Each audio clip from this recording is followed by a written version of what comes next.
Thomas Bright stood at the center of the stage. He said, "The day I came home, I lost the one person who kept me alive over there. And it was my own fault." Jonathan Vail went still. His pen stopped moving. 15 seasons behind that desk, and he had never heard a man open with a confession. Another Tuesday night. The Meridian Theater. 3,000 people, packed in tight. Cameras rolling, millions watching from home. Another hopeful contestant stepping into the light. Jonathan Vail sat behind the judge's table, black shirt, arms crossed. That familiar look of measured skepticism. He had seen 10,000 auditions. He expected nothing new. That was the job. Sit, watch, judge, move on. Backstage, singers paced in tight little circles, humming scales under their breath. Nerves, always nerves. Vail had watched thousands do it and stopped noticing years ago. He looked at the next name on his sheet, no note beside it, no warning at all. The man walking to center stage moved slowly, deliberate, a slight limp he'd clearly learned to hide. Gray at the temples. A plain button-down shirt, ironed with care. Nothing flashy, nothing rehearsed, just a man in his 40s, hands folded in front of him, standing very straight, the way soldiers stand even long after they stop being soldiers. Marcus Reyes gave him a warm smile. "What's your name, sir?" "Thomas Bright." "And where are you from, Thomas?" "Bakersfield, by way of a lot of places I'd rather not name." A few people laughed, gently. Vail didn't. He was watching the man's hands. "And what will you sing for us today?" "An old song, my mother's favorite. I haven't sung it in 20 years. 20 years is a long time," Marcus said. "Why now?" Thomas was quiet for a moment. "Because I finally think I've earned the right to." Marcus leaned in, easy and kind. "Tell us a little about yourself, Thomas. Army, 2 tours. Came home in 2004. He paused. "Not all of me came home. But that's a longer story. Who are you singing for tonight?" Marcus asked, softer now. The question landed like a stone in still water. Thomas looked down. When he looked up again, his eyes were wet. "For a man named Eli Foster," he said. "He should be standing here. Not me." The audience made a sound, not applause. Something quieter, a breath, held all at once. "Eli was my best friend," Thomas said. "Over there, he carried me when I couldn't walk, kept me sane when I couldn't think, talked me down from things I'm not going to describe on television." He swallowed. "And the day we came home, I lost him, because of a decision I made." Vail set his pen down. He was listening now. Fully, the way he rarely listened to anyone. "What happened?" Marcus asked, barely above a whisper. Thomas took a breath that shook on the way in. "We landed stateside. Same flight. Eli had nobody waiting for him. No family left. So I told him to come stay with me, just for a while. Get on his feet." His voice cracked. He said no. Said he didn't want to be a burden on my first night home. I let him go. I was so happy to see my mother, I let him walk out of that airport alone. The theater had gone completely silent. "That was the last time I saw him," Thomas said. "The day I came home, I lost the one person who kept me alive over there. And it was my own fault." There it was again. The confession, echoing off the walls. The same words he'd opened with, landing now with the full weight of the story behind them. Elena Cho's hand went to her mouth. David Okafor leaned forward, elbows on the desk. Priya Anand had gone completely still, watching Vail instead of the stage. And Jonathan Vail, who had not left his chair for an audition in 15 seasons, stood up. He walked around the long desk. He stepped onto the stage floor. Something he had done exactly twice before, in the show's entire history. To understand what happened next, you need to understand what happened 20 years earlier. Jonathan Vale was not always the man behind the desk. Before the fame, before the shows, before his name meant anything at all, he ran a small charity in his 20s. A shelter. Nothing glamorous. A converted warehouse near the freeway, with cots and hot meals and a coffee pot that never turned off. Most nights it was full of men who had nowhere else to go. And a lot of them, Jonathan slowly learned, were veterans. Men who had done everything their country asked, then come home to find no place waiting for them. One of those men was named Eli Foster. Eli showed up at the shelter in the winter of 2004. Quiet, polite, wouldn't take a cot until every other man had one first. He had a duffel bag and a photograph and not much else. Jonathan noticed him because he never complained, not once, not even on the coldest nights. The photograph, Jonathan saw once, was two young soldiers squinting into desert sun. Eli kept it in his breast pocket, close to him. He never said who the other man was, not at first, and Jonathan never asked. Some things a man will tell you when he's ready, or never. They talked over the weeks. Slowly, Eli didn't give much away. But over enough cups of that bottomless coffee, the story came out in pieces. He'd served 2 tours, come home with nobody waiting. He mentioned a friend once, a man named Thomas he'd shipped home beside. Best man I ever knew, Eli said. I didn't want to weigh him down. He'd earned a good first night home. So I let him go be with his family. And you? Jonathan asked. Eli just shrugged. I figured I'd land somewhere. Eventually, where he landed was the shelter. Jonathan grew to admire him.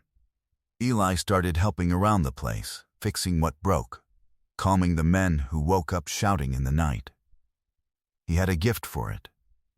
A quiet steadiness other men leaned on without even knowing they were doing it. You should get back in touch with your friend, Jonathan told him once. This Thomas. He'd want to know you're all right. Someday, Eli said, when I've got something to show him, I don't want him seeing me like this. Someday never came. Eli got sick that spring. A cough that wouldn't quit, then worse. He'd gone too long without proper care, the way too many of them do, too proud to ask, too used to going without. By the time anyone got him to a hospital, it was late. Much too late. Jonathan sat with him near the end. Eli didn't have much family, and the ones he had were long gone, so it was Jonathan in that chair, night after night. He'd close the shelter, drive to the hospital, and sit until morning. Then do it again. You didn't have to keep coming, Eli told him one night. Yes, I did, Jonathan said. Nobody should do this part alone. Eli was quiet a while. That's what I always tried to tell the other men. Funny, hearing it back. There's a letter, Eli told him another evening, his voice thin, in my bag. For Thomas. I never mailed it. Couldn't find the right words to end it. He managed a small smile. Will you get it to him? Someday, when it matters. I promise, Jonathan said. Eli Foster died 2 days later. Jonathan paid for the burial himself. A small stone, a quiet service, 6 men from the shelter and 1 folded flag. No press, no publicity. Just a decent man, laid to rest by the only people who'd known him at the end. And Jonathan kept the letter. He tried, over the years, to find this Thomas. But a first name in a hometown that kept changing wasn't much to go on. Life got loud. The charity grew. Then the career came. Then the fame. Then the desk. The letter went into a drawer. Then a box. Then a safe, in an office, behind a name that now meant something. He never stopped meaning to find him. He just never did. He thought that was the end of the story. He was wrong. He thought that was the end of the story. Until tonight. Back on the stage, under the lights, Jonathan Vail stood 2 feet from a man he had spent 20 years trying to find. Thomas Bright had no idea that the judge in front of him had buried his best friend, had sat with Eli at the end, had been carrying his last words in a safe for 2 decades. Vail's voice, when it finally came, wasn't steady. The friend you lost. Eli Foster. Did he ever have any family waiting for him? Thomas's face changed. How do you know his last name? I never said his last name because I knew him, Jonathan said. The theater went utterly silent. 3,000 people, not one sound. He came to a shelter I ran that winter, Jonathan said, in 2004. He stayed with us. He helped us. He was the finest man in that building, and he never once believed it about himself. Thomas's hand came up to his mouth. His shoulders began to shake. He talked about you, Jonathan said, his own voice breaking now. Constantly, the best man he ever knew. He didn't go with you that night because he didn't want to be a burden. Not because you failed him, Thomas. Because he loved you too much to weigh you down. Where is he? Thomas whispered. Please, where is he? Jonathan Vail did not try to hide his tears. They ran openly down the face of the man 3 seasons of contestants had nicknamed Unshakable. The judge who built his entire reputation on never once showing his hand. He got sick that spring, Jonathan said gently. He waited too long. They always wait too long. I was with him at the end, Thomas. He wasn't alone. I need you to hear that. He was not alone. Thomas broke then. 20 years of guilt coming out all at once in front of 3,000 strangers. He left you something, Jonathan said. A letter. He wrote it for you and never mailed it. I've been trying to find you for 20 years to give it to you. A production assistant, briefed by a frantic hand signal, came running from the wings. She placed a soft, yellowed envelope in Jonathan's hand. He had kept it in the theater's safe out of habit, the way some men carry a debt everywhere they go. He pressed it into Thomas Bright's trembling hands. He forgave you before you ever thought there was anything to forgive, Jonathan said. If a story like this one has ever moved you, share it. Subscribe, so you never miss another. Thomas held the letter to his chest and wept. Around him, 3,000 people were on their feet, and he didn't seem to notice any of them. Then he wiped his face, straightened his back the way soldiers do, and looked toward the band. I still want to sing, he said, for him, and for my mother. She'd have wanted him to hear it too. Nobody answered. Nobody needed to. The band came in soft. Thomas Bright sang his mother's favorite song, the one he hadn't touched in 20 years, in a low, worn, aching voice that had no business being that beautiful. His voice cracked on the second verse. It steadied by the third. The way a voice does when it finally sets down something it has carried too long. By the final note, there wasn't a dry eye in the building. Jonathan Vail reached out. He pressed the golden button. Without a single word.